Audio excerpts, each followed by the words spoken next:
Hi, everyone. I know that we've still got people coming into the room, but we should probably get started because we've got many fantastic things to talk about this afternoon, some really brilliant speakers. So I do want to make sure we've got plenty of time to hear from everybody.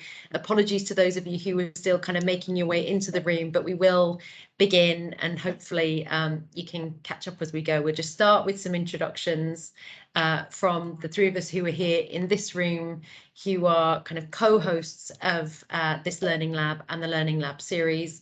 I'm Suzanne Jacob. I'm Chief Executive of SafeLives, UK-wide domestic abuse charity. Hello, I'm Susie McDonald. I'm the Chief Executive at Tender.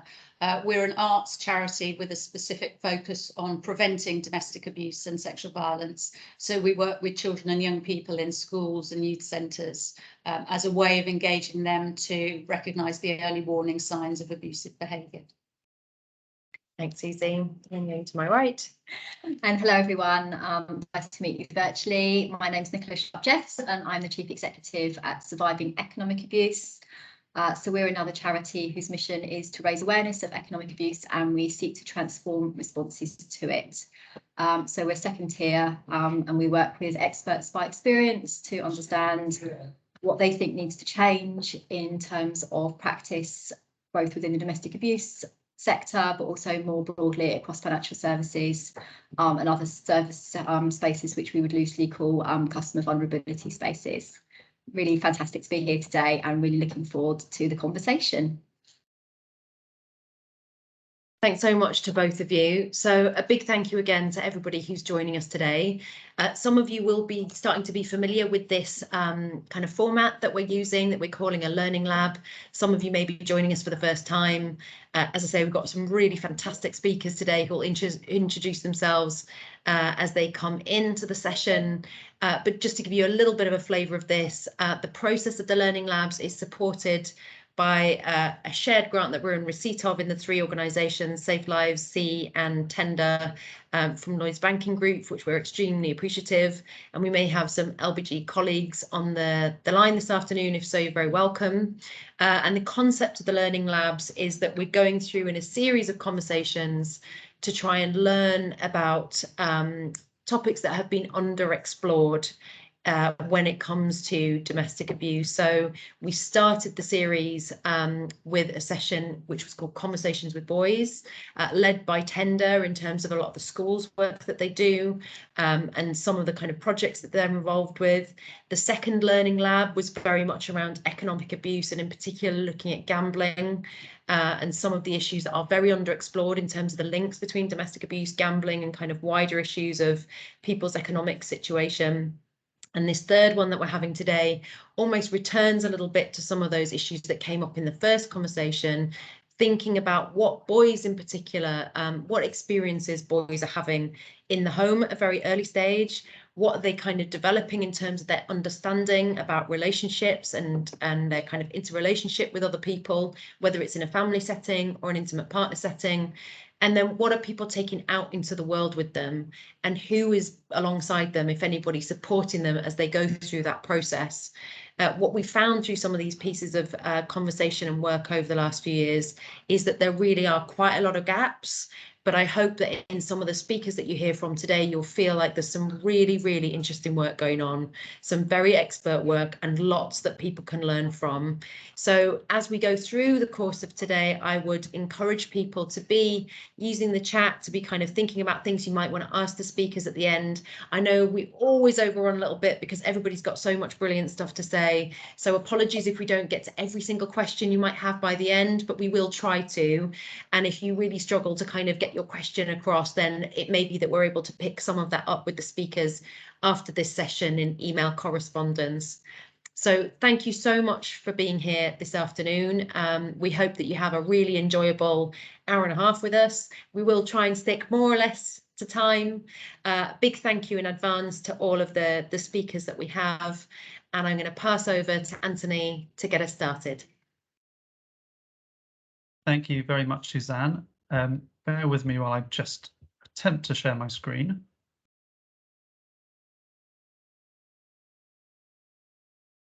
I trust everyone can see my screen okay. I'm getting some nods, and you can all hear me fine. Yeah, thumbs up. Great, that's what we want to see. Okay, brilliant. So, hi everyone. It's great to be here today. My name is Anthony Castagnetti, and I'm a Policy and Public Affairs Officer here at SafeLives. And for the next 10 minutes or so, I'm going to be talking through our work on the Men and Boys Voices project to give you an idea of where this work started and where we're hoping to take this work over the coming year. So our work with Men and Boys began back in 2019, and this really came out of a desire to address the distinct lack of engagement from men and boys in public conversations around gender-based violence, particularly domestic abuse. And in this initial research, we really wanted to explore male attitudes, behaviours, experiences, and expectations. So what views do boys and men have? How and where are they formed? How ultimately do boys and men view relationships? We also wanted to explore any gaps in the services available to men and boys.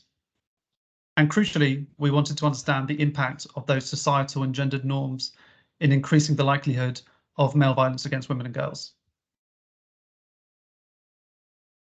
So as you'll see from this slide, and don't worry, this is the most tech-savvy slide throughout the presentation, but you'll see that this work has been broken down into different phases. So you'll see on the left-hand side of the slide there, the first phase involved sending out a survey to gather the voices and perspectives of more than 1,000 men and boys, asking them their views on a range of issues such as abuse, masculinity, and relationships. And to give you an idea of some of our findings, we found that over a quarter of respondents stated that they had demonstrated behaviour that they regretted in a relationship, while only a tiny number of those fear that there'd be any real-world consequences to their actions. And lastly, 84% of the men we spoke to either strongly agreed or agreed that society's view of masculinity has a negative impact on the mental health of men and boys. Moving on to the right-hand side of the slide, for phase 2 of the project, we built on those survey findings with the aim of really developing an approach that could provide that wraparound holistic response to address the needs of men and boys, rather than wait till they might reach a crisis point in their life, as is so often the case. We held an in-person 2-day roundtable event, which was attended by organisations with an expertise in supporting young men and boys. As you can see towards the bottom of that right-hand side, I've listed some of the key themes, but there was really a lot of powerful feedback from attendees, many of whom spoke about the need for positive role models for young people, whether that's at home, in school, or amongst their peers. There's a real need for young men to have a better understanding of what constitutes abuse within a relationship and where to draw the line between controlling and protecting.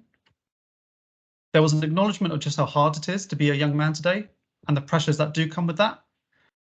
Attendees reported that for a lot of the young men and boys they work with, not fulfilling these gendered standards can have huge psychological effects on men and boys, which can ultimately impact the way that they conduct themselves, as well as their own health and well-being.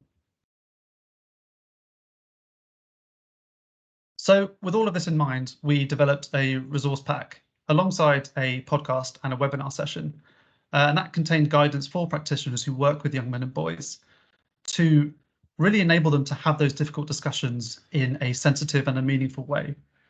Now, the guidance is based almost exclusively on points that came up repeatedly in discussions and feedback from those roundtables. And you'll see at the bottom of the slide there, we shaped this guidance around 5 key things to remember. So when you are working with men and boys, are you thinking about the language you're using? Is the language you're using reflective of the language that they might be using? Have you considered your approach? Have you gone into that meeting or that discussion wanting to build a relationship or build a rapport with that individual? Are you seeing the whole person? And are you also acknowledging the role and influence of their peers as both a force for good and for bad?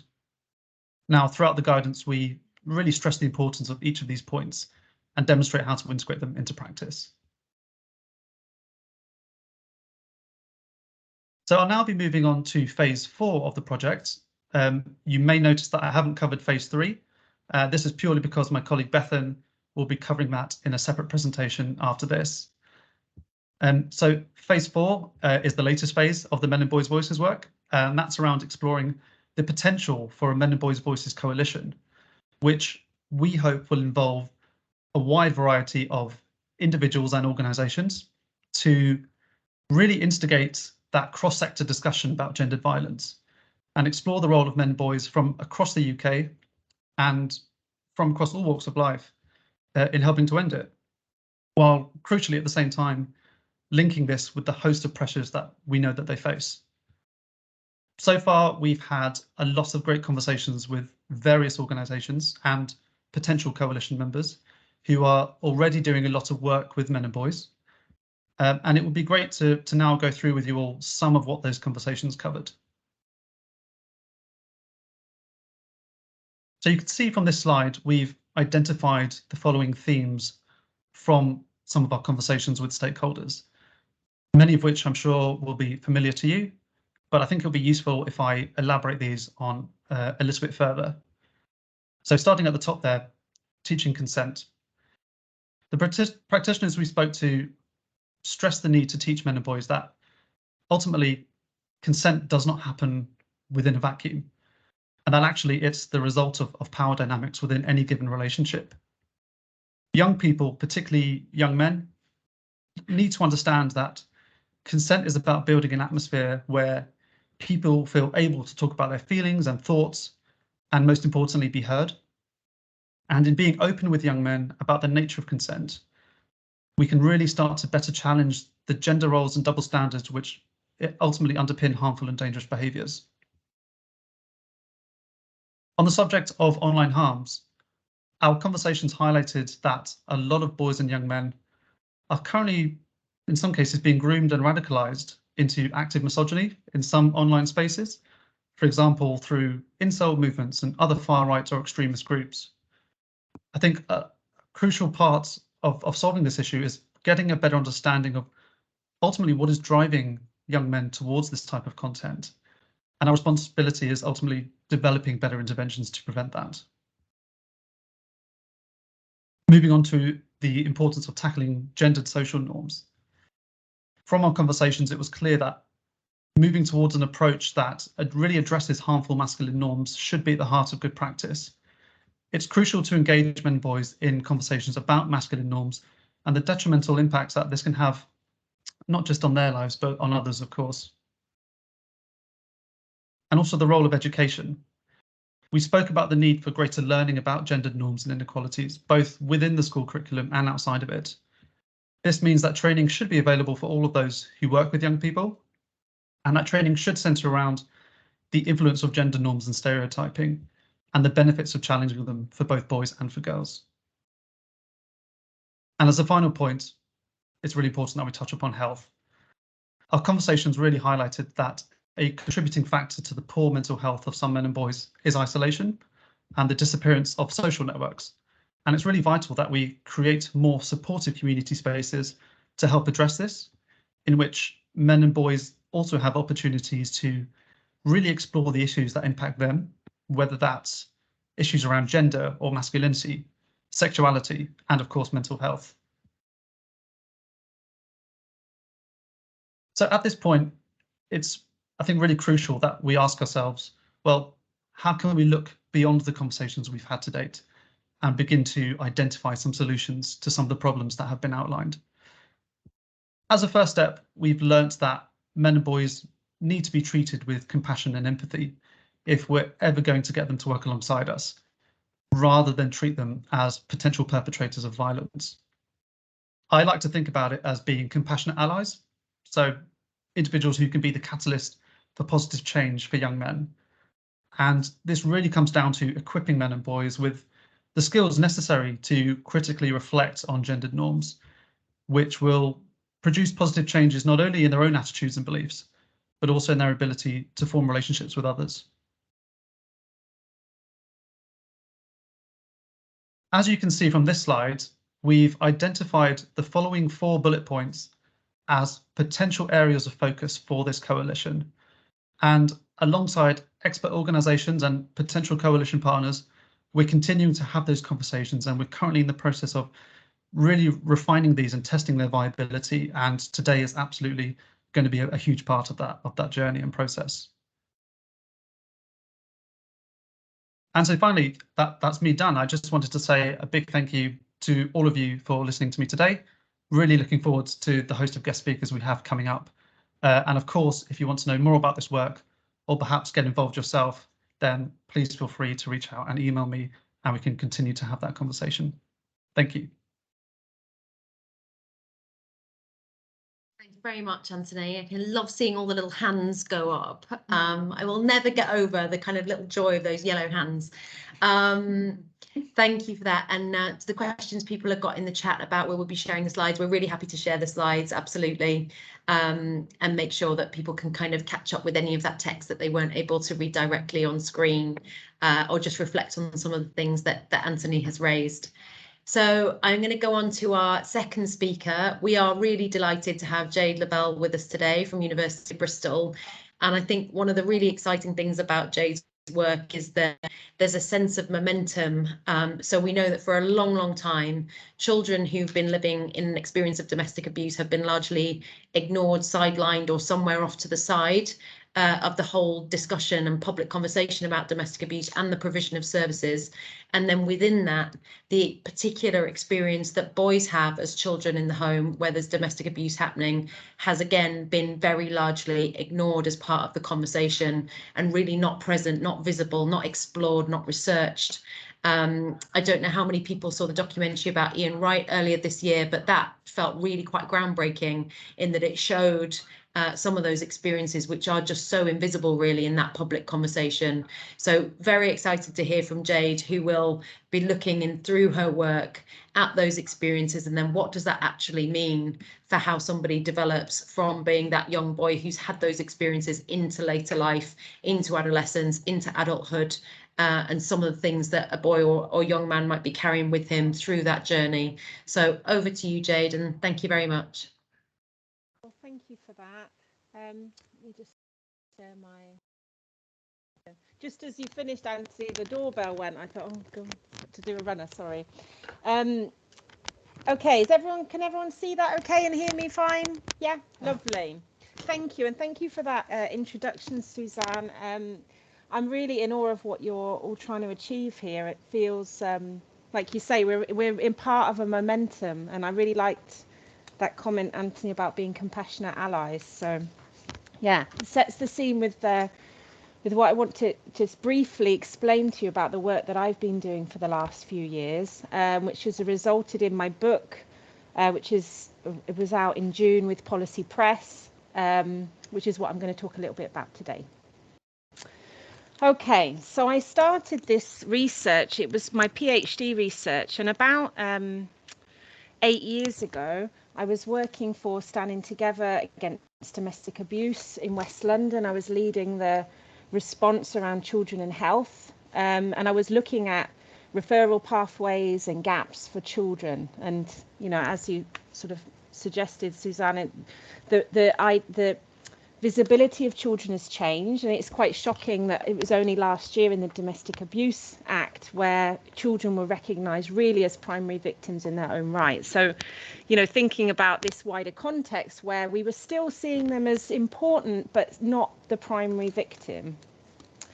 So anyway, when I was doing that work, I had conversations with gangs outreach workers and discovered that actually lots of young people, especially boys who are accessing services around youth offending and gang involvement, were actually child survivors of domestic abuse, but were seldom being supported or recognised for various reasons. So I started to look at that, and you can see here, contacted lots of frontline agencies, met with lots of experts, looked at the policy landscape, and I spoke to a small amount of survivors, but we did really in-depth interviews using music as the interview tool.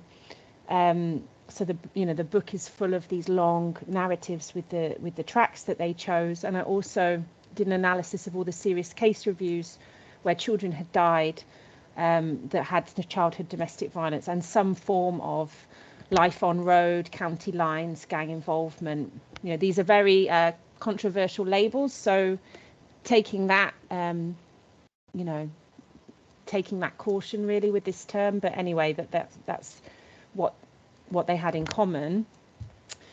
So when I was looking at these stories and trying to understand how boys survive, and I'll talk to you about what I found in a minute. Since then, the Children's Commissioner for England and Wales has done research in this area, and they found that children who are identified as in gangs are 37% more likely to experience childhood domestic abuse than other children.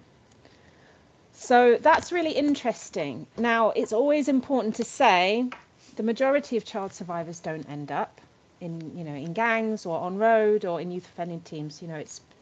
It's not it's a very specific kind of context we're talking about, but we are seeing this high prevalence. So we need to really investigate, what are we doing, and are the services that are currently set up for domestic abuse support, particularly those who encounter children, are they really equipped to deal with this group of young people? And you can maybe, there's a lot of frontline experts in the room here, so have a think for your own perspective. To what extent is there adequate training and knowledge around what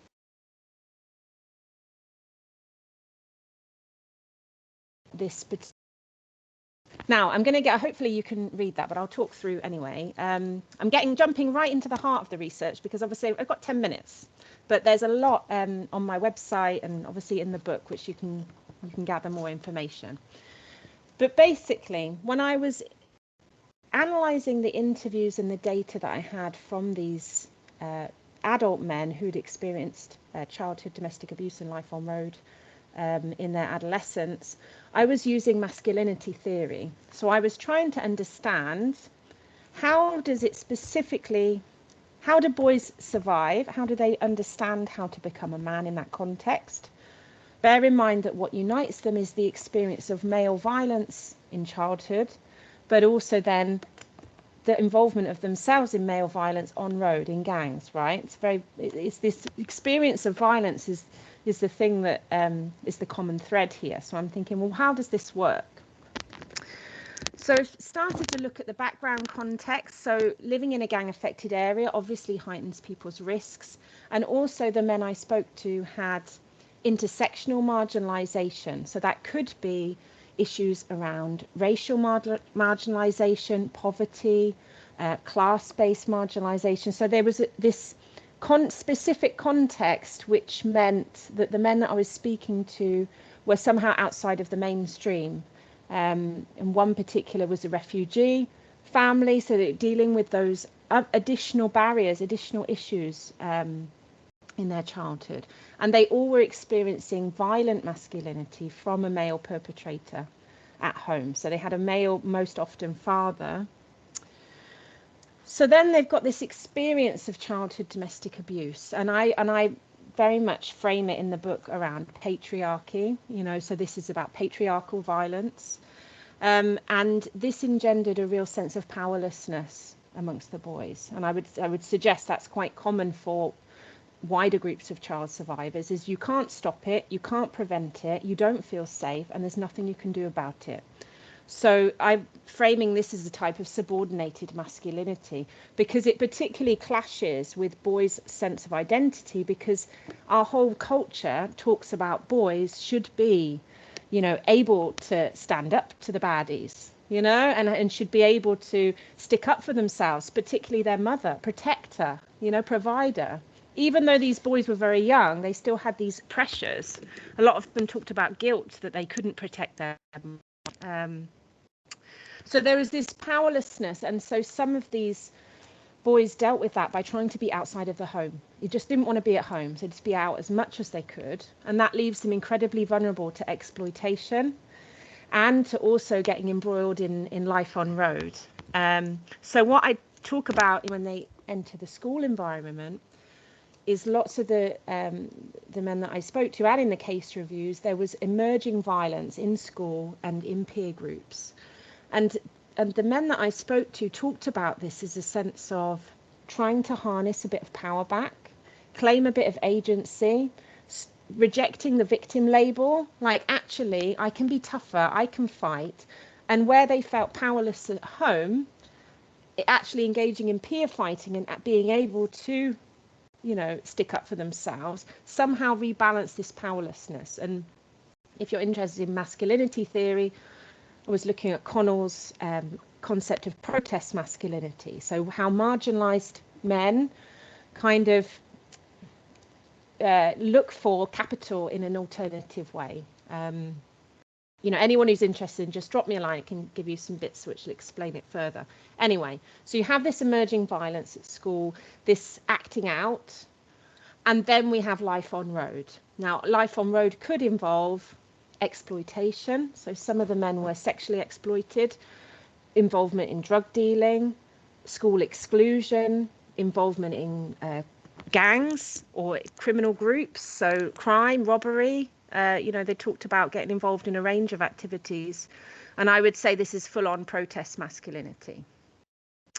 Now, bear in mind, I'm trying to give it to you in a nutshell. Obviously, this is, I'm making lots of generalizations, and I'm not trying to, you know, stigmatize a whole group, but trying to give you an idea of the kind of things we're talking about. So I've got some quotes which I thought would help illustrate the way that the participants explained their situation to me. So here's one that really outlines powerlessness.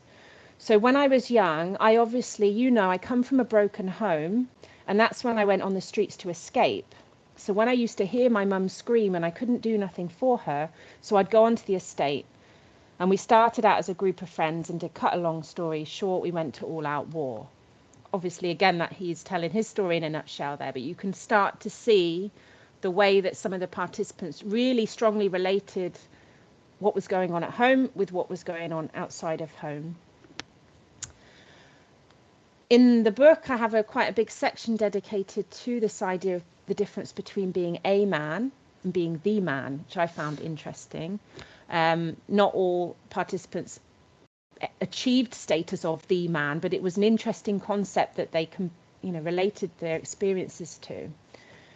So you can see here Eric's quote. So for me, it was like, I want to be a man. I wasn't man enough because his dad was here having fights with women, making women get scared of him. For me, no way. For me, that was a big problem. So it became a thing like I would go up there trying to pick a fight with men because it was a way to feel like a man. A lot of my friends would grow up because parents would beat you to put you in your place. He's the man of the house. He can get away with that. So now when you go outside, you think there is no way you allow anyone to disrespect you. It's like you can't do that because it's being done to you at home. You can't let another person. So I hope you can start to see the real complexity there, because, and this is the contradiction I talk about in the book a lot, it's not about the cycle of violence. It's not so much about he's living with violence, so he's learned that that's good, he becomes violent. It's complicated, and using a masculinity lens, we can see actually there's an intense vulnerability there. It's a fear. There's also physical abuse. We know that child abuse intersects with domestic abuse in households. So there's a real vulnerability that then they're seeking to redress outside the house. Then we also have this exaggerated protest masculinity when people really sort of go nuts. So here's Mark saying, you're doing what everyone wants. All the lads want you to rap about being the hardest. Growing up, it's normal to be the toughest. You're soft, you're a wimp, but they won't say it in such a nice way.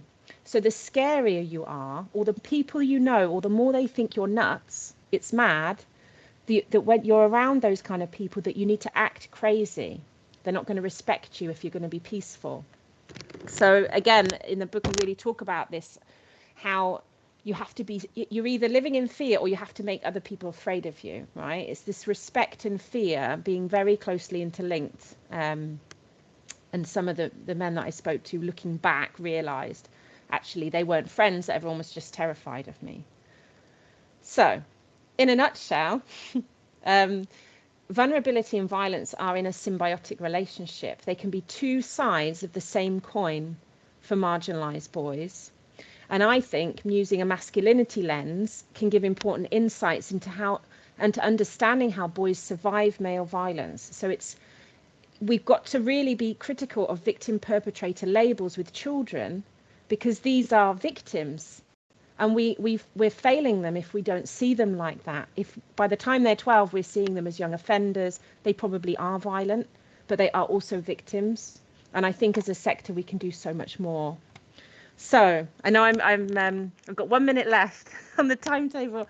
So my recommendations, I think exactly as you're doing here today, I think domestic abuse organisations need to develop gender specific and masculinity aware interventions, specifically for boy-child survivors. I think we have to be very careful about language. You know, I'm absolutely for framing this as a patriarchal issue. I'm very much see gender violence as a gender inequality issue, but we need to understand that boys are also victims of male violence and of patriarchal violence. And some of the boys I spoke to had experienced sexual abuse, sexual exploitation. So we need to give space for that somehow. And calling it violence against women and girls strategy somehow invisibilizes this group. So we have to think more carefully. I think we need to have an increased understanding of the coexistence of this protest masculinity and the vulnerable masculinity, so that we don't just label them as early perpetrators when they might be, but they're also victims. So we have to deal with that tension. We need to think very carefully about violence at school as an indicator of potential violence at home, and also think about safe spaces, because at the end of the day they're outside of their house and vulnerable because home is not safe. So there you go. That's a whistle-stop tour of my research. So thank you. Jade, thank you so much. You can see all the little hands going up, and also requests for the name of your book down the side. So you'll see little sales ticking up on Amazon and wherever you're kind of tracking it. I think as the rest of the session goes on, I mean, I think we're going to find as we go through this afternoon that all of us listening could just listen to each of the speakers for a lot longer. So as Anthony said at the beginning, we really hope that this isn't just a one-off, that this is part of an ongoing conversation, that it's part of a kind of nascent coalition of organisations and individuals where we're all really interested in what each other have to say. And if it doesn't ever go any further than just kind of trying to learn from each other as we go along, that's totally fine, but there is a great deal for us to learn. So thank you very much, Jade. Our next speaker is Bethan, who comes from the SafeLives research team. One of the joys of working with Bethan is that although she is an extremely skilled researcher, she also comes very much from a practice background. And so one of the things that we always hope to do at SafeLives is do the kind of so what of any data that we hold or any kind of evidence that we're gathering in from other sources, and really take a look at, okay, this is what we're learning, and this is the kind of the difficult stuff that we're grappling with, but what are we now going to do with that? So I'm going to hand over to Bethan, and she's going to be talking about a project called The Verge of Harm, which she's been involved in. Thank you, Suzanne. Just going to share my screen. Can everybody see those slides? You might need to give me a thumbs up because I can't actually see anybody now. Can't see any thumbs up either, so I'm going to carry on, and then if you can't see the slides, Lots somebody of thumbs just going up, me. Bethan. I think Lots of thumbs going up, thank you. I don't know why, but for some reason I can't see them, but that's fine. As Suzanne said, I am Bethan. I'm one of the senior research analysts at SafeLives. This is a slightly strange experience because I can't see any of you, so I am talking to you, but at the moment it kind of feels like I'm talking to no one. As Suzanne said, for the last 18 months, I have been focusing on a research project called The Verge of Harming. And for today, I'm just going to focus on the Home Office funded portion of this project and just pull out a few of the key findings. As Jade was saying, it's really hard to synthesize huge research projects into 10 minutes, but I'm going to do my best to share some helpful things with you. So I won't spend too long talking about the methodology because I want to get more into the findings. But just to give you a kind of snapshot of what we did, the focus of this phase of data collection was on gathering the voices of young people, both young people who were worried about their own behaviour, young people in general, and young victim survivor advocates, and also gathering the voices of practitioners. So we did that through interviews, through interview style surveys, through focus groups, and through workshops. And at the end of that process of data collection, we used thematic analysis to look for cross-cutting themes across those stories and narratives from practitioners and young people. And that resulted in the 4 themes that you can see here. I'd love to talk to you about all of them. There's so much in what Jade was just saying that fits into the theme that we've called an interconnectedness of relationships. But the two that I'm going to focus on today are the theme of gendered experience and the theme the 4 pillars of support. At the end of this presentation, I have put a link to the report that goes into much more depth about each of these themes. So please do read that if you want to hear more. So this feels like it follows on really nicely from some of the things that the other speakers have been talking about.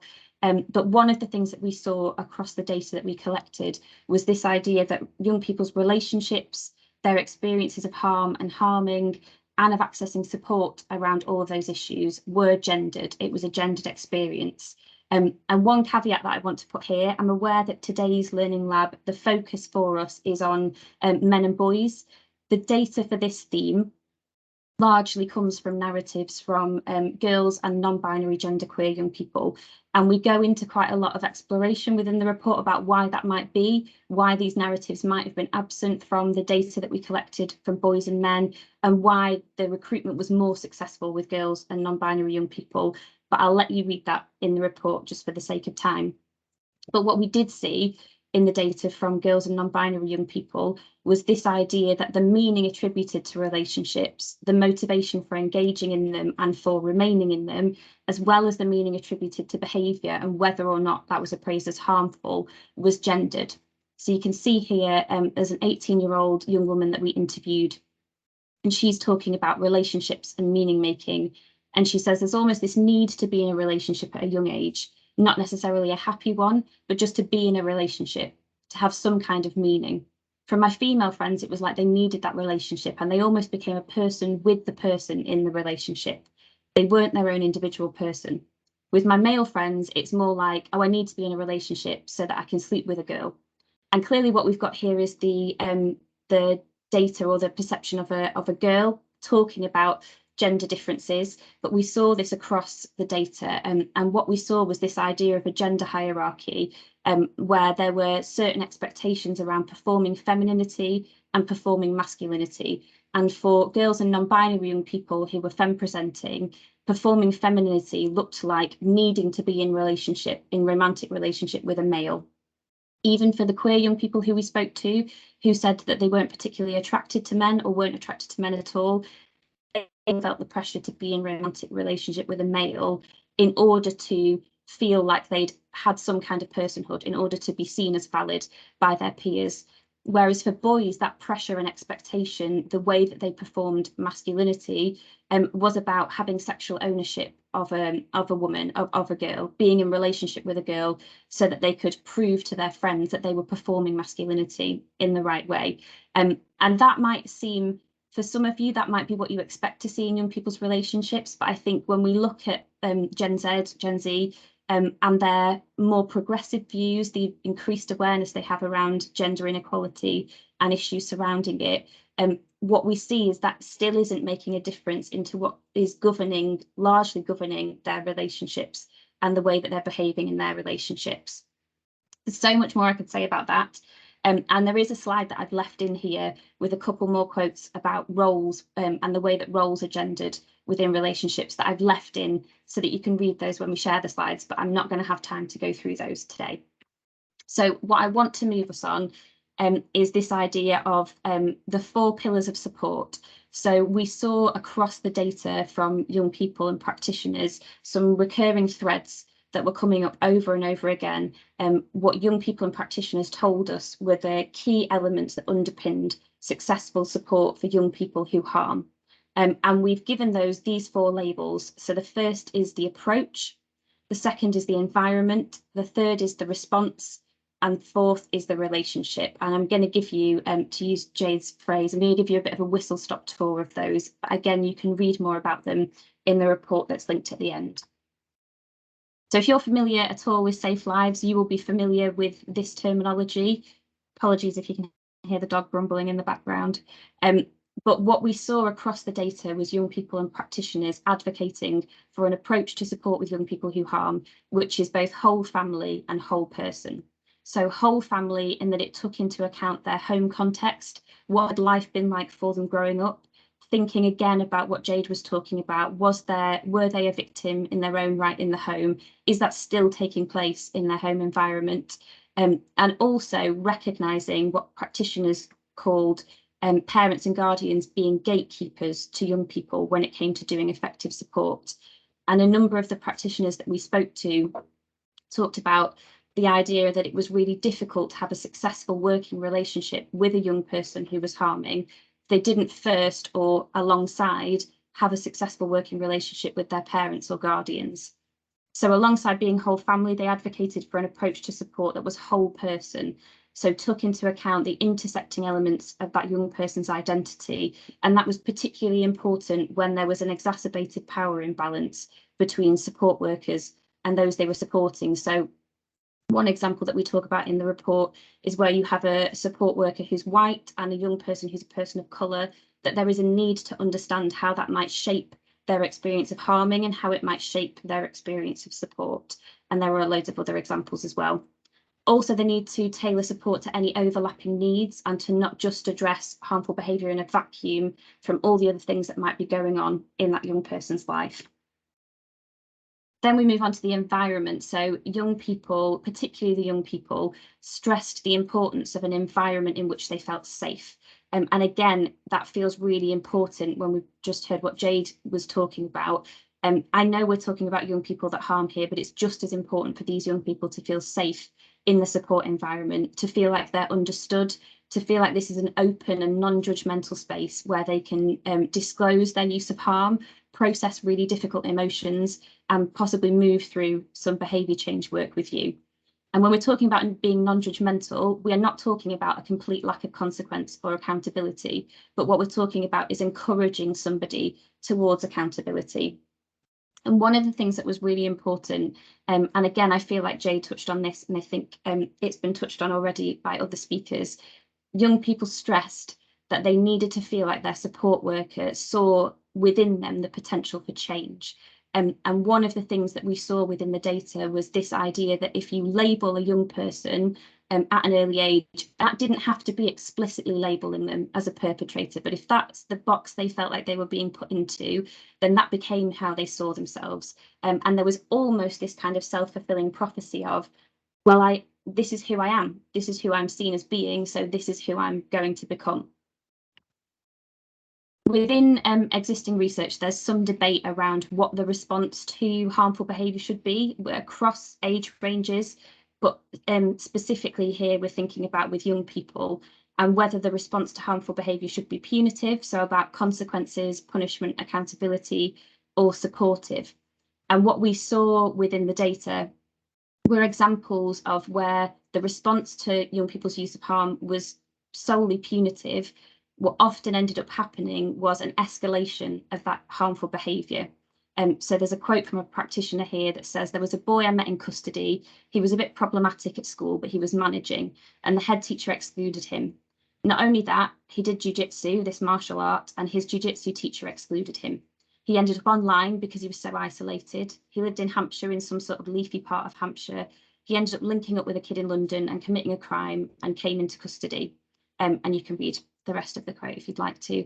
And this idea that if all we do is provide consequences with no support attached, then how can we ever hope that that behaviour will change? And even if that behaviour doesn't escalate, it's not going to reduce.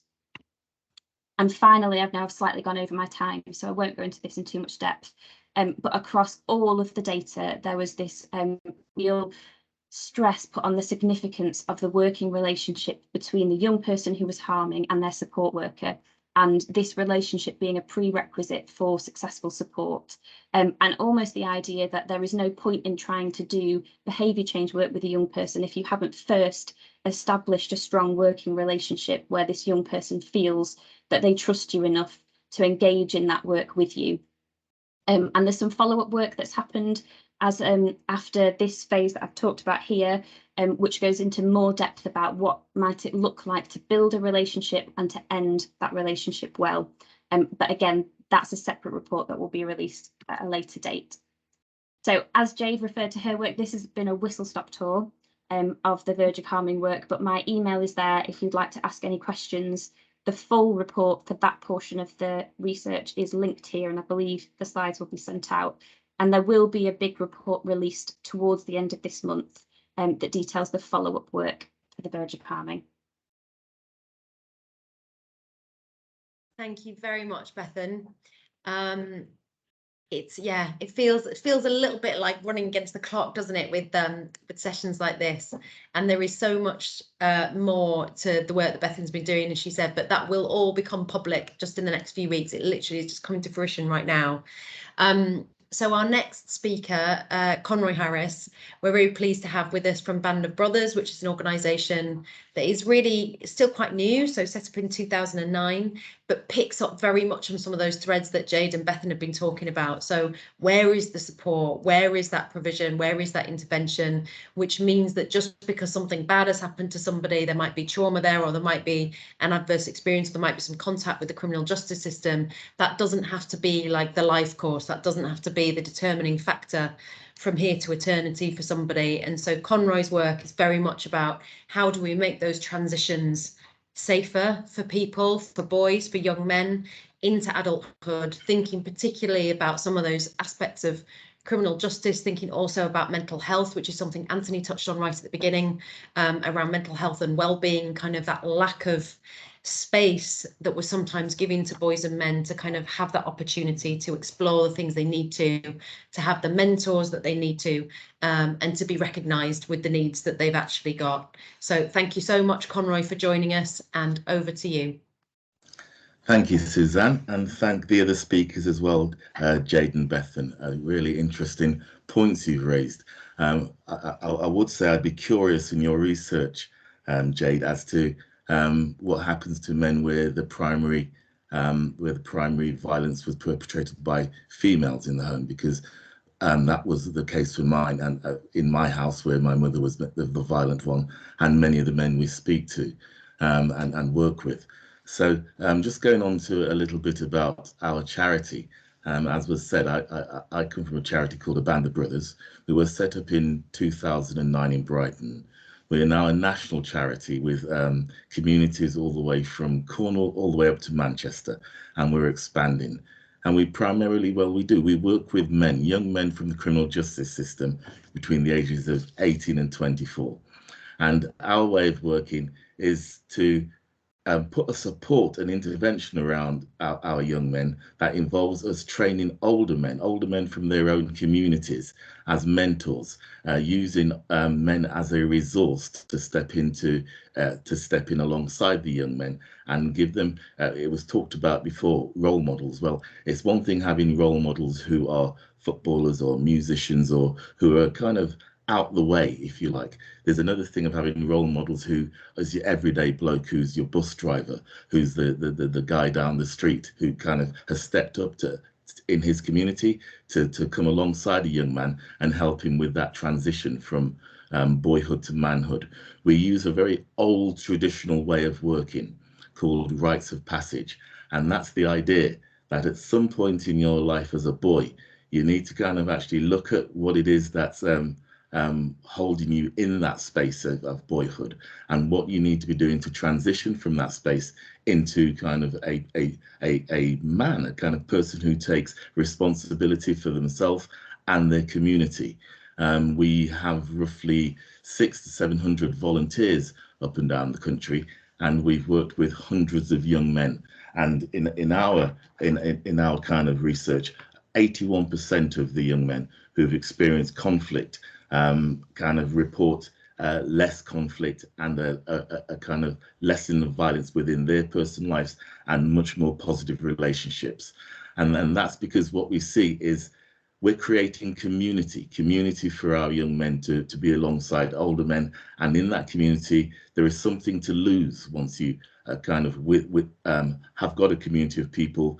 And it was mentioned before, I think it was you Bethan, the idea of working in an environment that doesn't label you, that doesn't, of course, we look at offending behaviors. Of course, we look at what were the patterns that have created the circumstances for the criminal behavior, but the judgment around that was what was happening then, and there are reasons why that is, and non-judgmentally working alongside our young men to give them a hope, give them a sense that there is more to their lives than just a life of crime, a life in gangs, or whatever that is.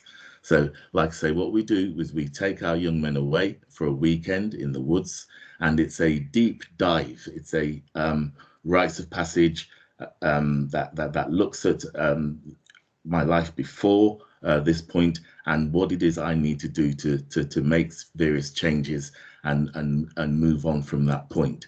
It's not a Bear Grylls weekend. It's not about beating chests and breaking things. It's more around mythodrama. It's more about it's more about looking internally, looking deep into the patterns of what our what our offending behaviour is and where we want to make those changes for ourselves.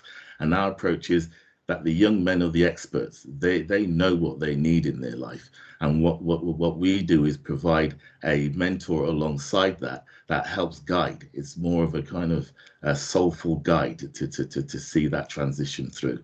After that weekend, they're then invited onto a 3-month quest cycle, and what that is a weekly mentoring session with a mentor, plus joining the older men of the community in a circle. Meeting in circle is something men have done for hundreds of people have done, men and women have done for hundreds of years, as it's a way of kind of taking away that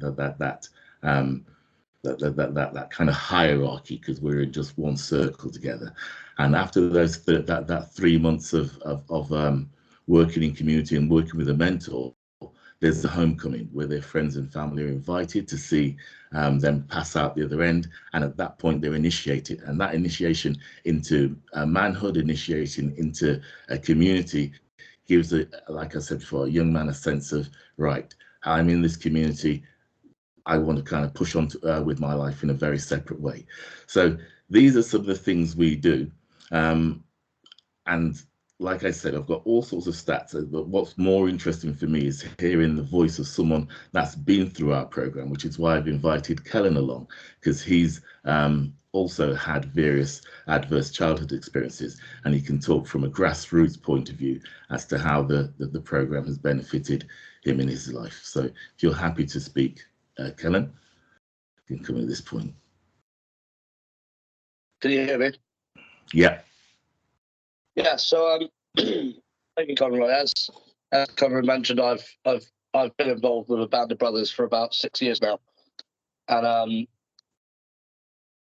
a brief history of my life. I went through a lot of abuse as a child in the family home. My dad was a very abusive man, sexually, physically, mentally, and when he kicked me out of my home at 14, I went into foster care and spent my teenage years in the foster system, got involved in drugs and self-harm and everything coming with all that sort of stuff as well, and getting into many different relationships with females that I now understand weren't very healthy, and I was continuing the sort of behaviours that my dad passed on to me to them without realising the effects that it could have on them. And growing up as a young man in that situation was, I didn't understand why people were telling me that I was being abusive. I didn't understand why people were telling me that I was evil or scary or anything like that, because I was afraid of my father, and I didn't want to be that to someone else. And when I was 20, an older man from a band of brothers came to the foyer that I was living in and spoke to me about a band of brothers and asked if I wanted to get involved. And ever since, I've started learning about the behaviours that I've been doing all my life, and taking accountability and taking ownership of those behaviours, and trying to work out how to be a better person in society, and to try and be a better father for my daughter, be a better partner for whoever I end up with. And I've always found it difficult not being told that the behaviours that I've been doing were affecting people. And through Band of Brothers, I've been able to actually sit down and go over those sorts of behaviours and think, actually, are these healthy? Are these benefiting my life and other people's lives? And being brought up and basically sometimes being held accountable for things that I've done that other men have witnessed me do, and they pick me up on it. And it helps because it makes me realise that actually, yeah, that is wrong behaviour. Thank you for letting me know. Now I can do something to move forward from it instead of wondering why people are just avoiding me. So yeah, and I feel like there should be a lot more non-judgmental support out there, like a Band of Brothers, because I've had a lot of support in the past where I felt like I've been judged or penalised for my behaviours and not actually sat down and thought, actually, yeah, I was a victim as well. And I went through a lot of dark stuff in my childhood that anyone who goes through that sort of stuff would obviously turn out to be a bit harmful to others until they learn. Thank you, Kellen. That's about our time. We were going till 3 o'clock, and thank you for your honesty. Thank you for putting your vulnerability out there and showing what this work can do. Yes, if you do want to contact us, our contact details will be at the end. I see there's over 65 people out there, and yeah, we've got a website. Yeah, come along and find out more about us and find out how you can refer people into our service. Thank you. Thank you both so much for your contributions, and I hope you can see a lot of the comments that are now scrolling up and down the chat at speed, with people saying thank you and appreciating the honesty that came with that conversation, and this this kind of twin track that the two of you have just described of kind of nurturing space, which is not missing accountability. The accountability is there at the same time, but there is also something, you know, about holding somebody in that position and being able to accept somebody as they are and kind of move forward from that, which is, I think, has touched everybody who's listening to this afternoon, and hopefully gives all of us actually a sense of optimism, which is so important. So I want to come on to our final speaker, Kenny Mammarella de Cruz, and this picks up again threads that we've heard through the course of the afternoon so far about allyship and about spaces for men to constructively explore some of the experiences that they've had. They might be very severe and traumatic, as we've just heard, or they may in fact just be those normal experiences that people are going through in life, but still need some kind of outlet. And I've heard Kenny speak a couple of times now, and I've been really struck by your level of honesty, Kenny, in how you came to this work personally, and also picks up on some of these things that Anthony was talking about again at the start around isolation and around mental health and well-being. So Kenny, I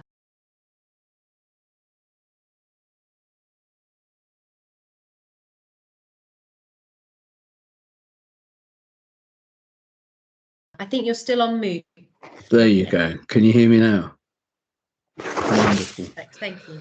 The first thing I have to say is I feel so open-hearted right now. And that's because of you, Kellen. And I guess for me, it's about, well, the strapline of our organisation, men's groups, is about hanging out, being heard and getting real. There's no theory there. That's people meeting people. And for me, the object of the exercise is for us, whoever shows up in the groups, whether it's online or live, to have a space. As you say, Cullen, it's like non-judgmental, non-hierarchical, and it's peer support. And for me, the object of the exercise is that we can just show up rather than show off, and say what's up. So I started holding men's groups over 20 years ago when I came back to the UK after doing various things abroad. And I missed my friends. And when I came back, I missed my friends even more after I came back, actually, because they were distracted by their addictions. And it could be money or power addiction. It could be drink or drugs. It could be sex or love, whatever the distractions were. And it's like I needed to be met at a certain depth, none of the surface stuff. And it wasn't about the showing off. It's like I need to be met. So I got a dozen or so of my own friends in my lounge, and I basically said, I need to be met at depth. I'll still come raving and partying with you and stuff like that, but if you can't meet me where it matters, then you're chucked. And it's like, I can't collude with this. I need space to be real. I need space to grow. I need to be inspired. I need to share the journey. So from there, people told people, and the groups just grew over 20 years. And we moved out of my lounge into premises. We got some ground rules and structure together, and it just continued. And I started training people. And then during lockdown, I'm an ex-refugee. I went into isolation a few days before lockdown because I started getting flashbacks of all things. I looked out of the window expecting to see the military. I listened into the silence expecting to hear gunfire. And I realized that I was coming from fear. I was flashing back to my own childhood. And then we went on lockdown. And on the day of lockdown, I started holding online men's groups every day, and they continue to today. And basically, we asked three opening questions. Your name, so people state their names and take their places. How you feel right now. And that's about feelings, not thinking. It's like, how do you feel right now? And that in itself might be challenging for some people, to have the luxury or the space or the honesty or the courage to feel their feelings. And it's right now.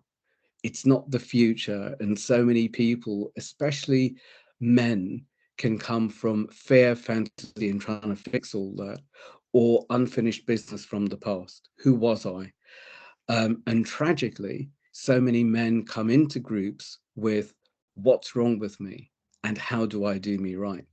And we hold that into, well, who are you and how can you be you rather than do something to fit in? So your name, how you feel right now, and what's going on, what's up, what's going on in your thoughts and feelings, what's going on at the back of your mind, what's going on in your psyche, what's keeping you up. You'll get things out. And for me during lockdown, my fear was that people would lash out on other people or lash in on themselves with self-harm. A lot of people have come in with suicidal thoughts and feelings. A lot of people have upped their addictions, drinking drugs or whatever it was. A lot of people went into the computer looking for answers, which is so the modern way. Going into YouTube and Googling whatever it is they think's up, and then it's the algorithm rabbit hole that's giving them more and more and more bad news, isolation, maybe bad company, rather than having the opportunity, as people have done, to show up into a group and ask another person how they have dealt with a similar situation. So in the groups, we do the first round, your name, how you feel right now, and what's going on. And one of the main things that we found from the men is they have been so relieved that they are not alone. How many of the men have thought, this is me. These are my dirty little secrets. I'm on my own with this. I'm the only one with these thoughts and feelings. I'm the only one who's harming myself or having fantasies of harming others or whatever it is that's going on. So to be in company and to not be alone breaks a spell. And then the way that we speak, whatever it is that someone brings to the group, very often, even if it's someone who comes in who says, I'm thinking of taking my life, then maybe the first question is, who else has had these feelings? Who else has had these thoughts? And it's like, oh my God, this might pass. And I know in my own life, when I've been there, I kind of feel I have always been in this trouble. I will always be in this trouble. It's numb, it's in limbo, and it's like, what can I do to stop this pain? What can I do? So to be together and to speak these things out, and then to hear from everyone else how they have succeeded in letting these things pass, and more importantly, how they failed in letting these things pass. So rather than being isolated and trying to reinvent the wheel, it's more about standing on the shoulders of giants and telling the truth. And for me, the magic in the whole, in my life, in one-to-one work, in group work, is being met in the dark shadow, being met in the place where the pause button has been depressed in life. And it's like, this is the no-go area. This is the place that never happened, that I'm disconnecting from. This is my shadow that will never be touched. But when people are met there, and it's not processed, it's not dramatized, it's just met, then something magical happens. It's met, it's felt, and then it can be healed. And then life can continue way beyond this. It's almost like meeting in the dark shadow opens something up in the gold shadow. And people come in to celebrate life as well as to meet in the dark places. It's like, this is how I feel right now, and it's great. I'm doing good today. People have come in saying, I can't wait for the next one because I've got something to live for until the next group. I know I just need to survive for this. And other people have come in just to say, I am doing so well, and these are the tools that I've got, and this is what I've learned. So it's hanging out with whatever is in this moment. A lot of men feel like they need to fix something and be something in order to be included, in order to be respected, in order to be one of. And I would say the two things that can run, especially boys, it starts with boys and it carries on pretty much forever, is the fear of humiliation and the fear of rejection. So rather than how can I be me and share me, it's who do I need to be to survive this? And I would say what we're doing quite simply is holding a being space, not a doing space. It's a place to undo and a place to unlearn so we can be together. I can be me and I can accept me here, and therefore the rest of the group can accept me. And I can ask for feedback about how I'm coming across, what's going on, what is or isn't working. And men experiment with who they are, and men let go of who they no longer need to be. So this can be taken out into the world.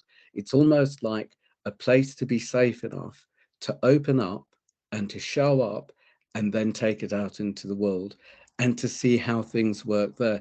And so much of this is to do with communication, self-awareness, and then how to communicate. Boundaries is a very, very important thing that so many men don't know how to do.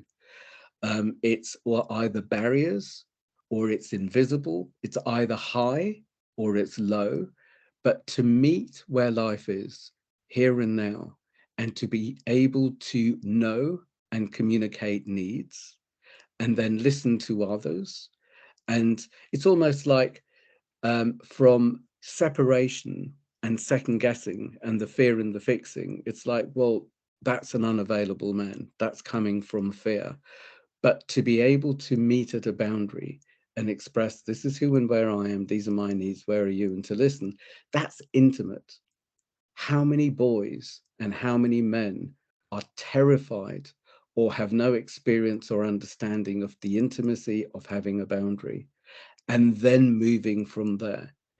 I don't believe anything will ever be fixed, but I believe that everything can be met. And once things are met and accepted, then there's choice. Then there's choice of how to respond to life rather than how to react and survive. And I would say coming from fear is a place where my protector is in control of me. And if I can keep fearing and second guessing and fixing and surviving, then I'll do okay. There is no living there. That is just passing on what I've always had. And you spoke about this, Caden, earlier on, is, you know, I can't blame my father, my family, my community for not being enlightened before they had me. People can't share what they haven't got. But I believe that we all have the power to accept and be here and now and break the family curse, break the community curse. And from here and now, I can choose how to respond, and I can choose to come from love with self-awareness and the ability to communicate and care and share and pass it on.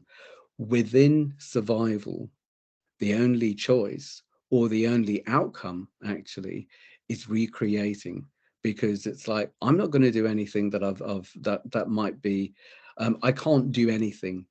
I will not allow anything that I've never experienced before, in which case it's going to continue the cycle. But to live beyond that old cycle, now in a way that takes courage. A lot of people coming from fear might say, well, actually, that's stupid, because you never know what might happen. You might get abandoned and you might get humiliated, and it would be the, no, stay in control, stay in control. But to be in a situation where things can be opened up and experimented and learn from other men.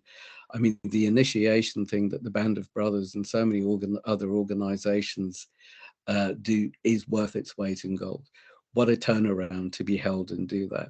And I guess what we offer is daily life here and now, whether people come to our groups or start their own group. So during lockdown, I also wrote an ebook. So in a way to pass the tools on. And from there, we've got an accredited training. And I guess my purpose from all of this is to enable men's groups and boys groups to be as accessible as 12-step programs. So there's no need for 12-step programs. There's no need for such addiction and isolation. It's amazing. I mean, I've been training boys to hold their own groups so people can speak in their own language and meet each other and really trust each other. And what a sacred space for me as a man to be allowed into, to really know what they fear, to really know what they feel about their families and their communities and the spaces that they are forced to take, not realizing that they have any choice. And I'd say there's a strange tipping point here. Am I allowed to be me? Am I allowed to be happy? Am I allowed to come from love?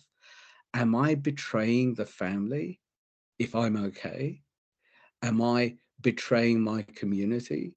I guess in a way, what we're talking is, rather than manning up and shoving down and bottling up, it's more like manning up and taking the real risk, having the courage to take the real risk and talk about it. What could be scarier and more liberating than someone showing up with an open heart, without performing, and just saying what's going on, truly saying, being truly open and being met in that place? That's really passing it on. Kenny, thank you so much. I feel a little bit like I've been holding my breath for about an hour and a quarter, and I don't know whether people are feeling the same. You know, there's definitely something that's hard to hear in some of the things that we've been hearing this afternoon. And I hope that if anybody's feeling kind of personally affected by what they've heard this afternoon, you will reach out to some of the organisations who Anthony and others have been kind of listing in the chat, some of the organisations that have been raised, some of the organisations have been speaking this afternoon. So if you have felt that something's kind of resting with you, sitting with you, please do make sure that you're accessing something like that if you feel that you need to. But thank you to everyone who's commented there in the chat about what impact this is having on them in a positive way, in terms of both their own personal understanding and also ideas for practice in their various professions that they'll be going back to after this session. And I think what comes through super strongly in all of the conversations, all of the speakers that we've heard from this afternoon, is that deep, deep need for human connection. I think, Kenny, at one point you said the computer is bad company, and that was so interesting. You know, there's something about how we create those spaces, those spaces that work for boys and men particularly, to kind of widen out the options so that it isn't about, you know, kind of the individual sitting with their computer in a very lonely and very isolated space.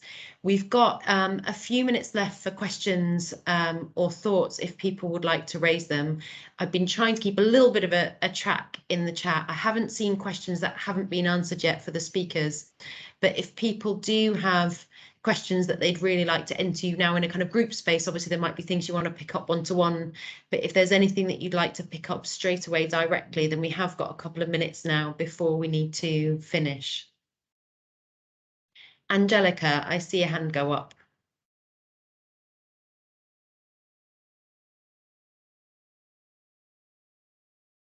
If you're talking, Angelica, I can't hear you at the moment, so you might still be on mute.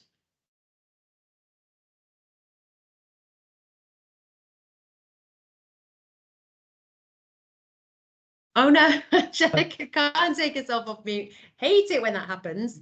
I think, Suzanne, because we're in a webinar setting, maybe other people that can't might be speak if they're restricting not people's designated ability to do speakers. that. Apologies, apologies, that's probably kind of our thing. Angelica, yeah, it'd be great if you want to type your question into the chat, and then I see that Lucy also had her hand up after you, so we'll take Angelica's question first and then we'll go to Lucy. Apologies that I was inviting people to come in and not knowing that we'd stopped you from doing so.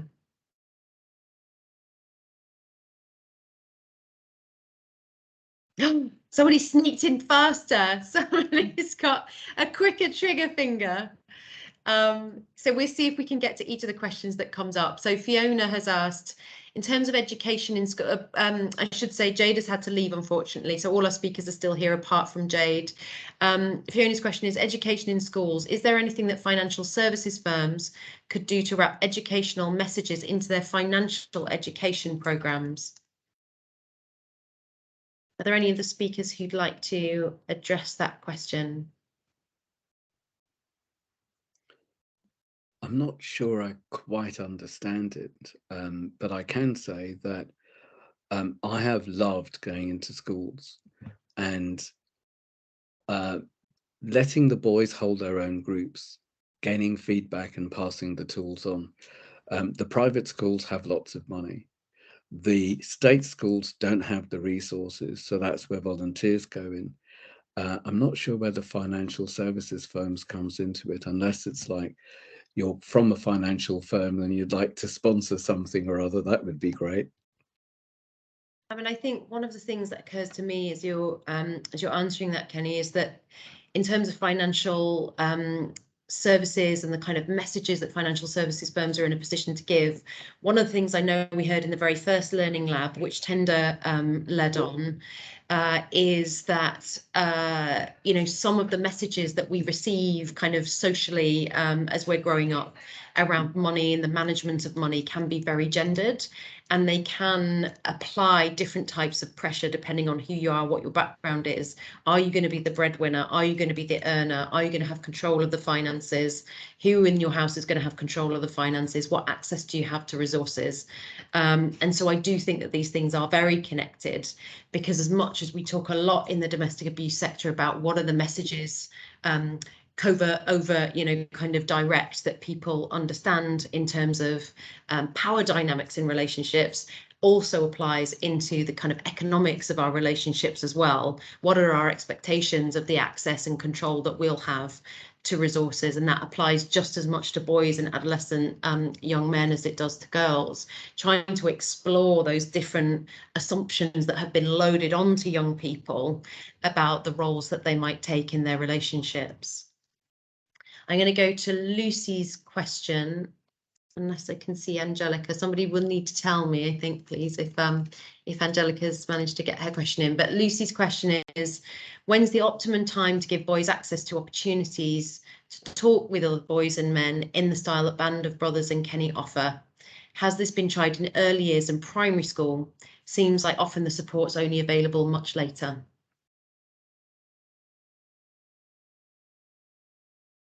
Yeah, that's a great question, and it's a real thing. And in effect, someone earlier was talking about prevention work, and if we could move this work down the scale and be working with boys as young as 9 and 10 when they're starting to get that sense of identity, that would be a much better place. I mean, because we use this traditional model, traditionally rites of passage would be held around 12, 13 years old. Yeah. And a friend of mine who I was talking to, an African friend, said one of the things that they've seen is a proliferation in violence against girls and women, this proliferation in rape and things, where rites of passage and that traditional way of being has kind of gone by the wayside, and they've taken much more Western values, and the young men are not taking responsibility for their communities in the way they traditionally have done. So I really appreciate that question. And again, with what Kenny was saying, if we could be working in schools with young boys in that way to start to introduce these ideas of what's self-responsibility, community responsibility starts to look like, then that would be a much better place to work with. Unfortunately, the funding hasn't been there for us to do that work at that stage. People are interested in putting some funding in when things have gone wrong. That's one of the issues that we're having to work with. I think, to your point, Conroy, about starting earlier as well, one of the things that we see kind of repeated, don't we, across different issues that young people might want to talk about, is actually there's a real appetite on the part of those young people to be talking at that earlier age. But then adults come along and design programs thinking, well, that's all a bit soon, and we don't want to introduce that kind of content for them. It's too young. And there's a real kind of tension there, I think, about what young people are ready for, and then what older people might want them to hear about, even though when we know in reality they're already hearing about those things, they're just not hearing about it from somebody who's kind of structured something and developed it and, with them in mind. So I think then often when you get, great quality interventions, they are coming at a stage when actually those young people would have been desperate to hear some of that content sooner, if only there hadn't been barriers put in the place of them being able to hear that. And my colleague from Tender here, Susie, just pointed out that Future Men do some work in primary schools. So there is some of that work going on, but it does sound like it's relatively rare across the country. Angelica's also managed to raise her question. Thanks, Angelica. And she talked about whether the speakers feel that there's anything to the kind of gender of the workers who are doing this kind of work. So does it matter? She says that, her team is mostly all women, trying to do this work with boys and young men. Actually, is there something that is unhelpful about that? Would it be better to have a mixed workforce or a predominantly male workforce, perhaps, to try and make this work as effectively as possible? I've trained. Sorry, go on. I think it really depends on the person they're working with. I think there should be definitely a mixture of workers there, and that they should potentially ask the client or the person that they're working with if they're comfortable talking to a female or a male. Because as Conroy mentioned earlier, his childhood abuse happened with a female, whereas mine happened with a male. And those sorts of things can affect different people in different ways. I prefer talking to females, whereas other people may prefer talking to men. So I think there definitely should be a mixture, and that opportunity to choose. Thank you, Helen. And Kenny, I think you're coming in as well. Yeah, I've trained a lot of women to better communicate with men, and I totally agree with what you say, Kellyanne. So I'm probably pronouncing your name wrong. The other day, I held one of my young men's closed groups, and we talked about porn. We talked about pickup artists, and I've also previously talked with incels. Now, I'm not sure that the guys would speak so openly with a woman about porn and where they've been and how it takes them over and really understand themselves in that place. And same with the whole pickup artist thing. There is so much money to be made by people who show people how to do the trickery and God knows what that pickup artists, I don't know whether people know the term PUAs, pickup artists do, but it's like there are so many boys who are scared and lost and confused and don't know how to do things. And to have a place where they can come and unpick that and understand who they are and how to be and how to communicate and how to be respectful to women and how to manage their own energy, their own sexual energy, their testosterone, their urges.